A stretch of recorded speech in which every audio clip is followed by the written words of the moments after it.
So this is a live scan now, looking at 470 to 608 megahertz. Well, actually, sorry, 473. So you can see that it's pretty realistic, and what we see is pretty clear down here, and then DTV channels coming across. This is one of the mics in here, and you can see a little low-level DTV in here, and then back down to the noise floor, so nothing here up to 608. We threw a microphone up here. Pretty strong DTV signals, which are 6 megahertz wide, right, TV channel. Usually it's this little pilot tone. This is transmitted here. There's always that little See bit of the a public lift safety pop up. coming in. I'm sorry? The public safety is pretty strong right now. It's going on and off over there, so Down you here, don't know. public Yeah, you don't safety? always see it. There it goes. Yeah. Right? Yeah, it So was good- do we it was worry good about timing. public safety? Yeah, right? You do that scan, you're like, oh, it looks great. Right? And then an emergency happens or some activity happens and these frequencies pop up and move around in that area. In Chicago, where are you guys in public safety? Where does it live? It might say on that slide. First two channels? All right, so you're 14, down 15. right where we're seeing it. So here is fairly clear for you guys, right? Yeah, in LA, they're really busy up in the upper range before it hits 500 megahertz. So you have to be careful of that area. Can you operate on a DTV channel with a wireless microphone? Wouldn't want to. Sounds like a trick question. Are you allowed to? Technically, no, because they own it, right? You are now allowed to If you don't interfere with if you don't interfere with it, and that signal is a certain level below what your transmitted signal is. And that's a first, because it used to be that you couldn't operate at all on a DTV channel because they were afraid you were going to interfere with somebody with an antenna that was trying to get that station. So now if the level of the DTV channel is low enough compared to your signal of your wireless microphone, you can operate on it. So I'm seeing a lot of coordinations, like see these? You could operate on here. Your signal, right, would be, we could have put this one right here and work on that all day because it's a low enough signal where I'm going to be powerful enough to overcome any interference here because my signal to noise ratio is being so close to the antennas. I don't care, that's fine, that's no problem. Here, I could actually operate the same thing here, but I won't have any range. Right? As soon as I start to walk away from the antenna, it's going to get into the dirt. And as long as I stay close to the antenna, I'll probably be okay, but that's taking a chance. But you are allowed to, as long as that signal is fairly low. We are a German company. When did we first build a wireless microphone? What year was it? 62, maybe? It was earlier. Earlier, wow. 1860. Before my time. The great-great-great-grandfather crank it. Sennheiser. It's on the screen. No, it's not. Yeah. This one's from 1917, one of the first patents for a wireless microphone in New York, where they used a UHF transmitter. There was a vacuum tube in here, and you had antennas going down the legs, and another antenna coming up here, and it would transmit to the receiver for the camera. That was back in 1917. Very dangerous apparatus to wear on your body at that point. Right? The heat of the tube and everything. Can you imagine what I mean? Not a lot of safety regulations back there in 1917. And then there's the batteries. Yeah, big old lead acid. I mean, oh my God. Right. They didn't have 9 volts, huh? So, our first wireless microphone was in 1958 that we built, and it was a microphone. The belt pack was about this big. It's actually bigger than that one. If you see on that table, you got a vintage Sennheiser. Some people thought it was our latest, but no. There you go. SK 1005. Right. So the one that was a little bit bigger than this one, and it had a vacuum tubes in it also, and then lead acid batteries lined up. So it's probably about this big, really, really heavy. And we didn't have a little microphone like this. We had an MD2. If you've ever seen that, it's just a little broadcast microphone that sat on a desk, but you would hang it on a lanyard around your neck, and it came up like this. And then you had your wireless microphone with a long antenna going down your leg. So we've come a long way from that transmitter to the little tiny ones you guys see today from us and other manufacturers, right? Little tiny transmitters with many more frequencies available. So it's come a long way from this. And you said this still works. That still works, takes 2 9-volt batteries. See, Sennheiser. 37.9. Sennheiser, that's amazing. That's still clear, right? Yeah. Yeah, yeah. Define clear. Okay, so I think, I don't want to dwell too much on FCC unless you guys have any specific questions about it. Hey Dave, can you and I just go back to what we talked about what public safety is and how that works, so people can understand it a bit, because we think of RF carriers as being always on, Right. and the public safety is not. Right. So with public safety, it's not a continuous transmission of that communication, right? So when they key the microphone, that's when they're going to transmit from the base station or from any of the trucks or anything that's out there, or those police vehicles that are zooming around. Specifically, what you're seeing is usually the base station that's transmitting, because that's the big signal that's transmitting out from the big antenna. But it's not always constant, and that's where it's kind of tricky to find out what is clear or not because of that. So it's always better to look and find out what the local broadcast frequencies are.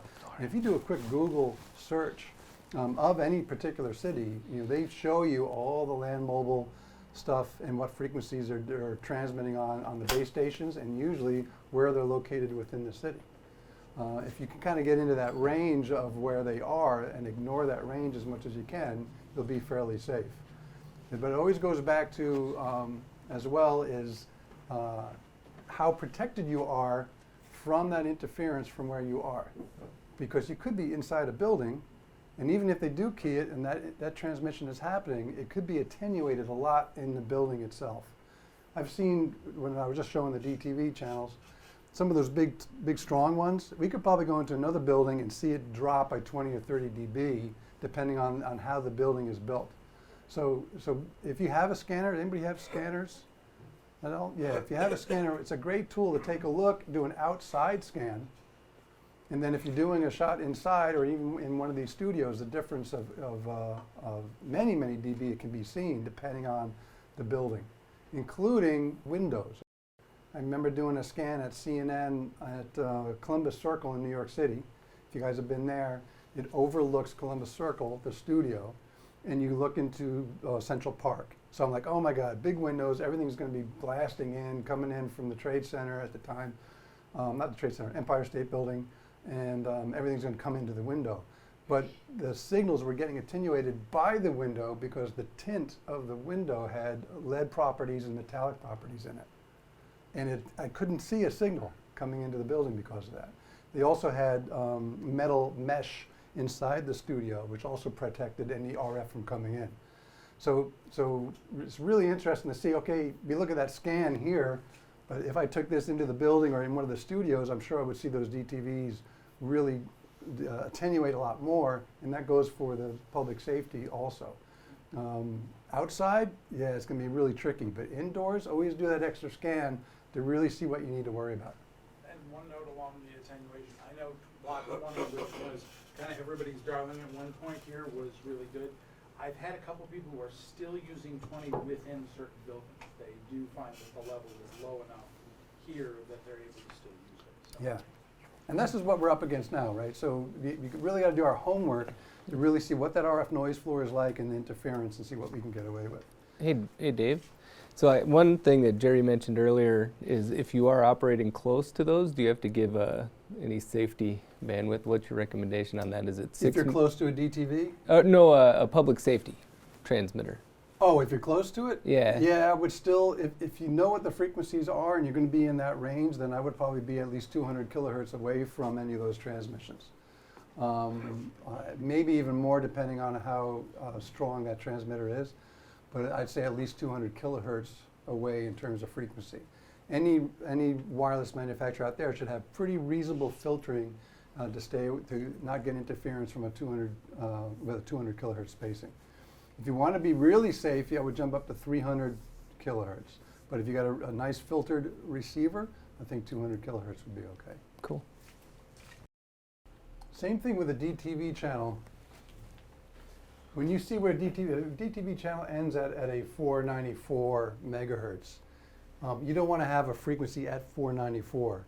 You'll see that there's usually a shoulder of noise floor that comes off of the DTV channel that can cause interference on you. So when I do a frequency coordination, I will usually stay at least 100 kilohertz away, probably more like 150 kilohertz away from the ending frequency of a DTV channel. So if it ends at 560, I'm not going to put my frequency, my first frequency until, I said 560, 559.900 at least.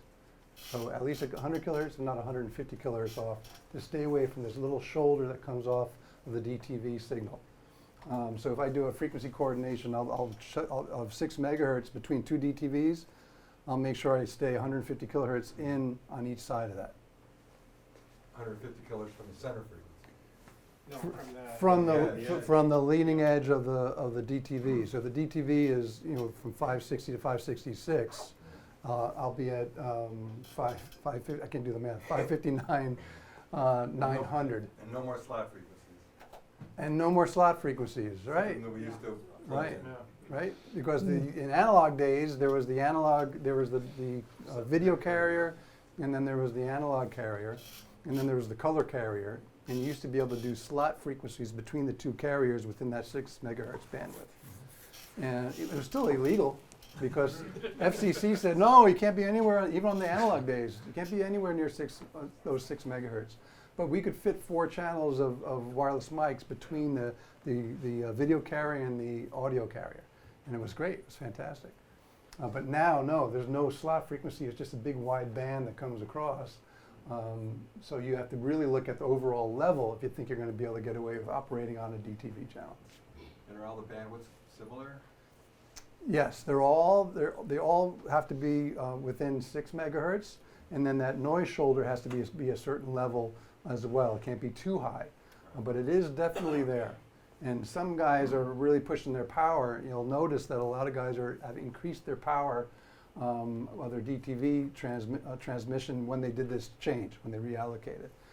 So be aware of that. Another reason to do a rescan to make sure of, okay, I know what the power of that DTV was when it was in 600, but now that's down to 500. They could have changed that power quite a bit, or the location of the transmitter, right? Which could be better if they moved it further away, depending on the city. Some cities, they've stayed to the same antenna farms. Some cities, they found new locations for their antennas. Yeah, I think most of the majors here stayed. Did they stay? Yeah, Yeah. but their antennas have changed a lot. The type of antenna and their polar patterns of the antenna. Pattern has changed, Yes, yeah. yes, exactly, right? You think of a transmitter antenna for a TV station, just this big omni, and it just pushes all over the place.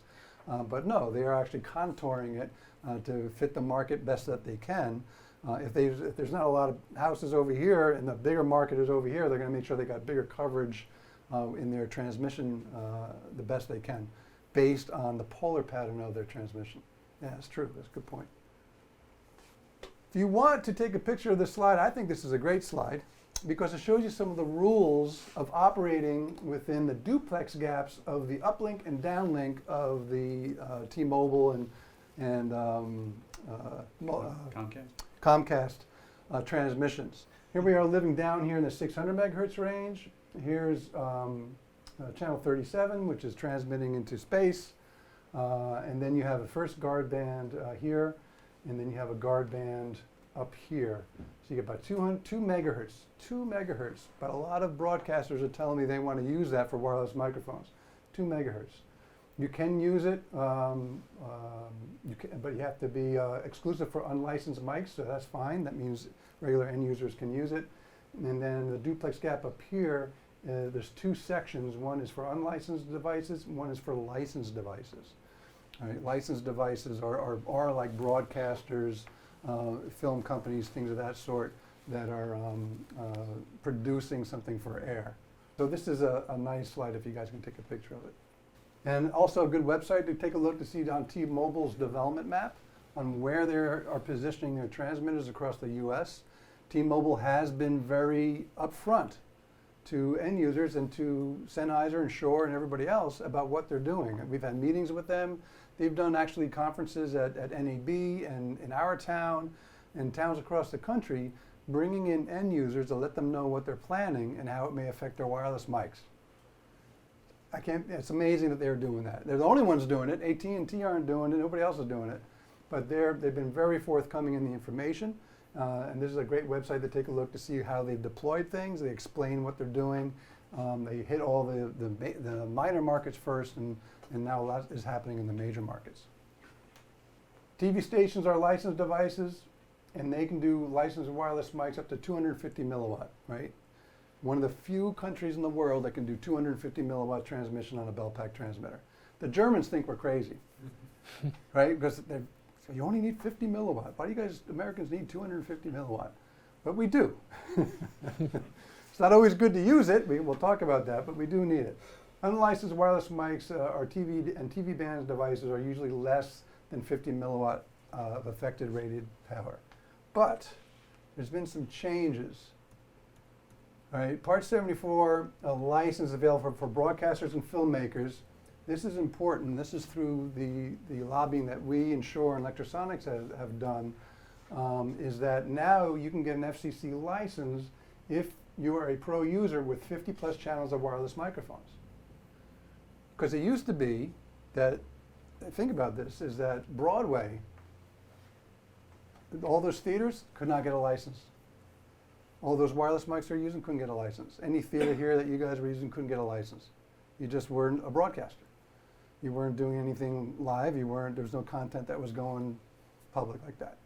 Now, if you have 50 or plus channels in your production, you qualify for a license and possible protection in this registration database that they're going to create. Did you guys know this rule? Some of you knew this rule, right? Now, I'm waiting for the database part to happen. well, that's the problem, right? That's a whole other discussion is that's not happening very clearly right now. It's not very effective right now. But that being said, what's important here is that some of you may be saying, well, I don't usually do a production of 50 plus wireless mics. But it's not just wireless mics. If you're doing a production of, you're doing in-ears, wireless microphones, and intercom, those are all wireless devices, and they count as a channel of wireless.